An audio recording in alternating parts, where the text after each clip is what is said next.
Welcome to this explainer. Today, we're diving into something wild, the architecture of terror. Have you ever realized that you've been unknowingly participating in ancient terror rituals pretty much your entire life? It's true.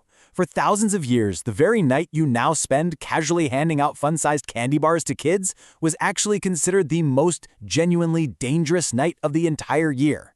So we're going to trace exactly how a desperate fight for survival evolved into the colorful, plastic-filled holiday we all know and celebrate today. I want you to pause for just a second and really think about this. Why do children beg for candy, and why do they hide their faces while doing it? We do these bizarre things every single October 31st without even a second thought, right? But here's the thing, our ancestors were absolutely not celebrating. They were trying to survive. And what they were trying to survive weren't just made-up monsters from a scary movie. To them, the threat was very, very real.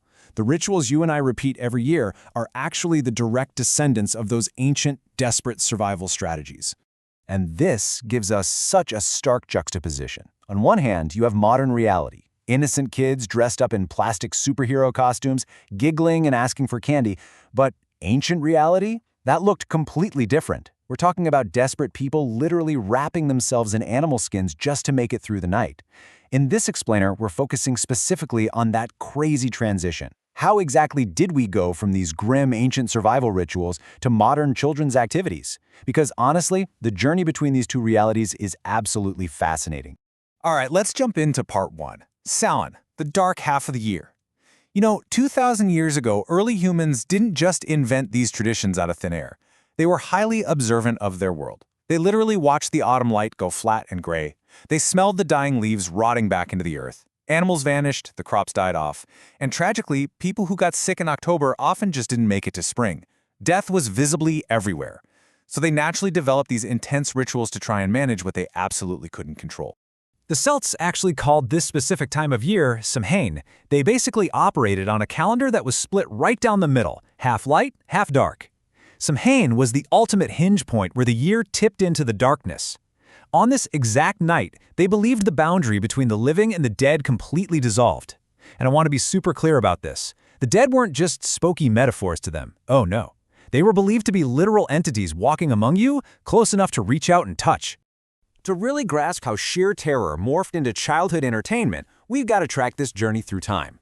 We kick things off about 2,000 years ago with the Celtic festival of Samhain across places like Ireland, Scotland, and northern France. Then, we shift gears into the medieval era with a fascinating practice called Christian souling. Finally, we'll land in the 1840s, which is when the Great Famine Migration brought these heavily evolved traditions right over to the Americas. So let's look at their very first line of defense during Samhain: fire. Now, these bonfires were not just cozy autumn decorations, far from it. In a Celtic village, every single hearth fire in every home was intentionally extinguished. Think about how scary that must have been. It was a desperate tactic. The local druids would light one massive, sacred communal fire, and the whole community huddled around it. Why? Because fire was believed to be literally the only light the dead couldn't cross. At the end of the night, taking a glowing ember back to your home was your only protection. If your home fire somehow went out before morning, well, that meant something had gotten in. Moving on to part two, wards and armor, or hiding in plain sight. Let's take a look at the physical tools people actually wore and placed around their homes to survive the night, things that we now totally mistakenly treat as harmless little crafts and party attire. Here's the most crucial takeaway.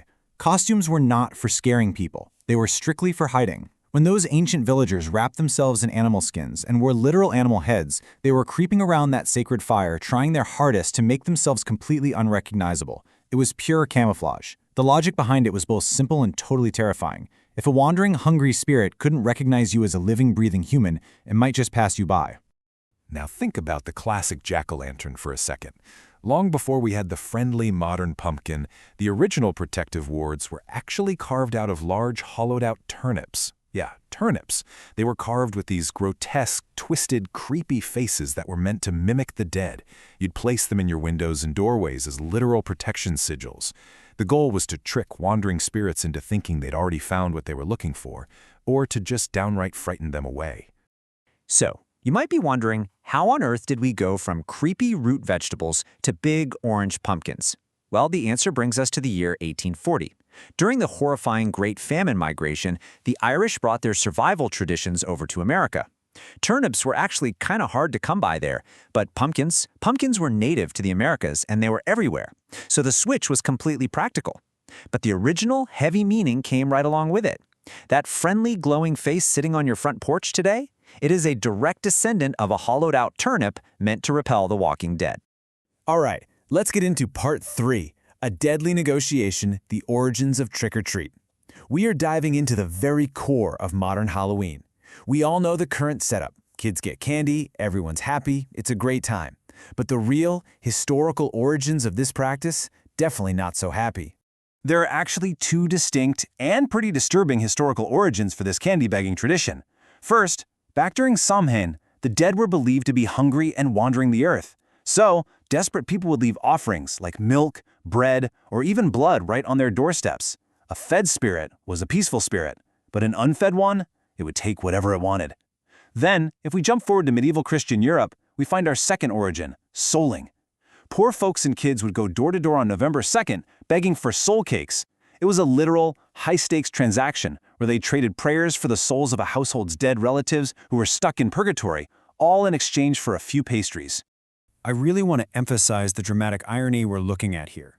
2,000 years ago, if you answered your door and turned away a disguised beggar, you genuinely believed you were inviting literal misfortune, like total crop failure, terrible illness, or even death upon your family before winter ended.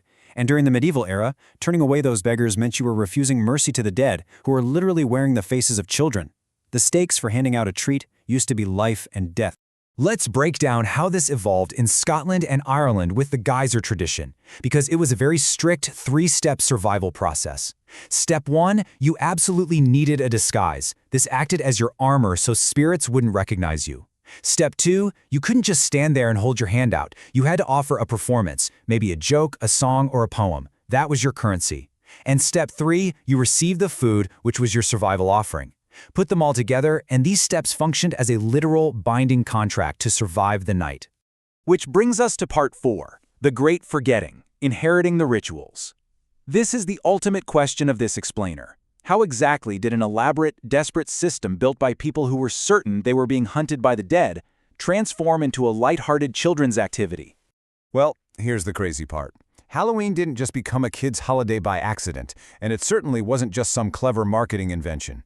It happened because, very gradually over centuries, adults just stopped believing in what the night actually was. As that genuine visceral terror faded from the adult mind, the old rituals were defanged. They were made soft, colorful, and safe. And then they were passed down to kids who literally had absolutely no idea what kind of heavy survival tactics they were inheriting. It's amazing when you line it all up. Absolute terror evolved into colorful, harmless fun. That animal skin camouflage used to hide from spirits, that became plastic superhero costumes. The grotesque, scary turnip wards placed in windows, they became fun, messy family arts and crafts. And that deadly survival contract where you negotiated with death using a performance as currency, that simply became kids happily shouting trick or treat for a handful of candy. We kept the exact same rituals, we just completely forgot what they were originally for. I want you to consider this massive, haunting quote. The dead do not care whether you believe in them or not. Wow. It's such a powerful reminder of the heavy, dark history attached to these traditions that we just blindly continue today. The architecture of terror is actually still there, totally intact, hiding right beneath the colorful plastic veneer of modern Halloween. And that brings us to our final, provocative thought for today. Knowing absolutely everything we've just uncovered, the history of the dark half of the year, the animal camouflage, the ancient survival contracts, I really want you to ask yourself, every October 31st, when you flick on that porch light, who are you really opening your door to? Because at the end of the day, you are opening your door to strangers wearing faces that are not their own, just like our ancestors always did. Thanks so much for joining me on this explainer to uncover the truth. Keep learning, stay curious, and I'll see you next time.